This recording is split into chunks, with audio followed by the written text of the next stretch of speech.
I wanted to share with you today the dig a little bit deeper on why it is that we get stuck on our goals.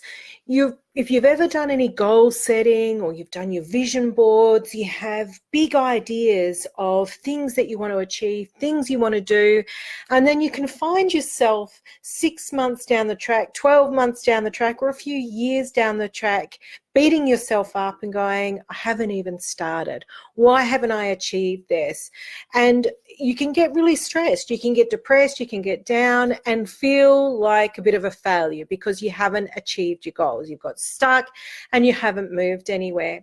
Sometimes goals can be this big, bright, beautiful thing. And in some ways, it can be like this goal that's the size of an elephant.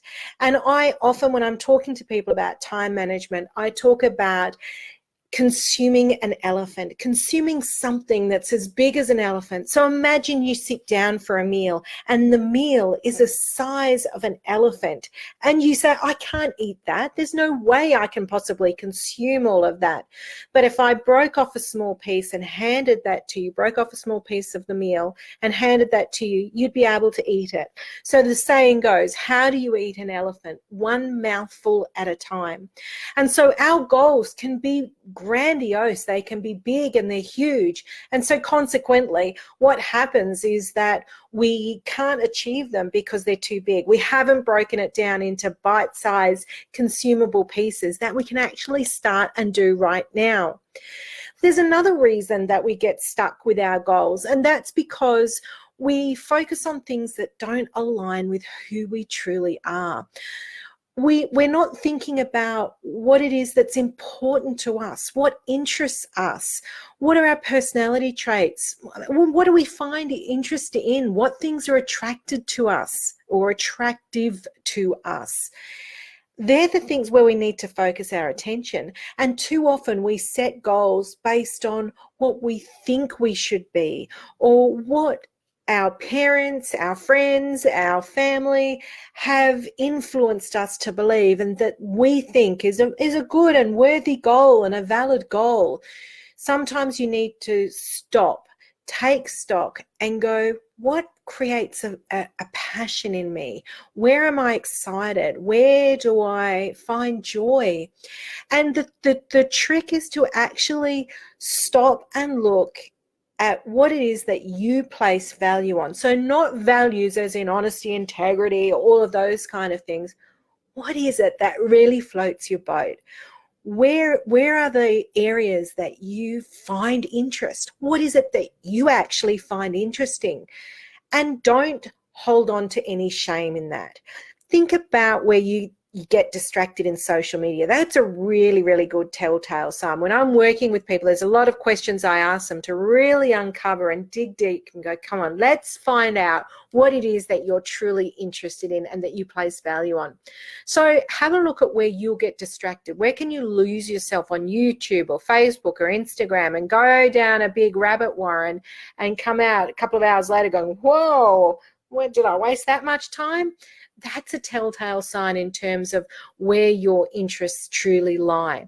And there's no shame in that. You've got to embrace that because that's at the core of who you are. It's part of your personality, what makes up the DNA of your personality. And that will help you align goals to your values and your core beliefs. And when you do that, goals are more achievable.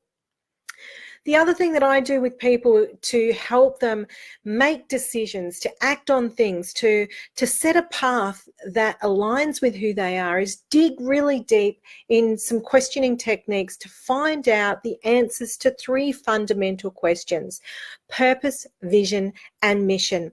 So, for example, looking at your purpose, I'll be asking you questions like, why are you here?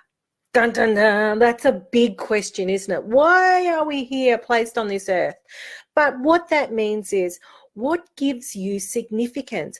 When do you feel really important? When do you feel valued? When do you feel like you're actively contributing and feel really good about that? When do you care? When do you care whether you are giving value or are validated or acknowledged or recognized? When is that important to you in your world, whether it would be work, family life, personal life? That is where the true meaning to your purpose, that's where that lies. The second one is vision. Now, where do you see yourself going? Once you've done some work around your values and core beliefs and things like that and your purpose, that becomes a lot clearer. You start to get a picture of where it is you're going. Where do you want to end up? Where do you want to see yourself in 5, 10, 15 years' time? Or even when you're at the end of your life, looking backwards. What are the milestones you want to be proud of and that you want to have seen happen in your life? And then the third one, the final one, is mission. That is, think of it like what is Mission Impossible? Your mission, if you choose to accept it, is this, this, this, and this.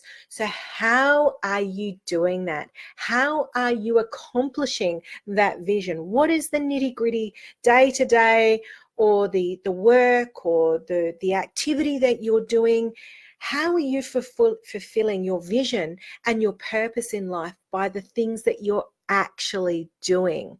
So that is where, that's the mission statement that you have for yourself. It's what's involved in those things. So when you get clarity on all of those things, when you get clarity on your values, when you get clarity on your purpose, vision, and mission, they become like affirmations that you live by. You say, this is who I am, this is where I'm going, this is what it's important to me. And so then when you're faced with really difficult decisions, you go, it's a no-brainer. I know who I am and where I'm going and what's important to me, and that's the path that I choose. What I've found when I've done this work with people, the decisions become so clear. There's no doubt. There's no self-doubt. And so people have changed career paths, or they've got promotions, or they've been able to stand up for themselves, or they've been able to focus on where their strong points are within their work environment and feel good about that and not beat themselves up, and feel okay about their weaknesses, but work to it. Use their strengths to support their weaknesses, to get things done and to achieve things. And I've even found sometimes when I've done this work with people that they've had big goals because it sounds pretty, but then when we've worked back down, they've gone, actually, that's not who I am. Even though the goal, like, for example, writing a book is a classic one. Yes, I want to write a book someday. We've actually worked backwards and looked at what's involved and what are the processes and does it align with who they are and where they want to go and who they believe they are. They've gone, maybe this isn't it. Maybe this isn't the goal's not what I thought it would be, and it's not going to achieve for me what I hoped that it would. And quite often we find another path that is more aligned and more attuned to that person. So if you're getting stuck in your goals, you've got to ask yourself, am I aligning it to what's important to me? Or is it an image I'm imposing on myself that's influenced by others? Why am I here, and what's really important to me, and where do I feel validated? Where do I feel good, and what makes me feel good? Where's the big picture of where I'm going, and how am I doing it?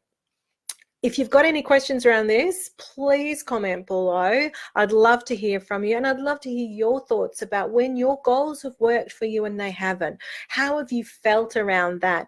And what have you learned through that process in terms of kicking those goals and achieving those goals? I would love to hear from you.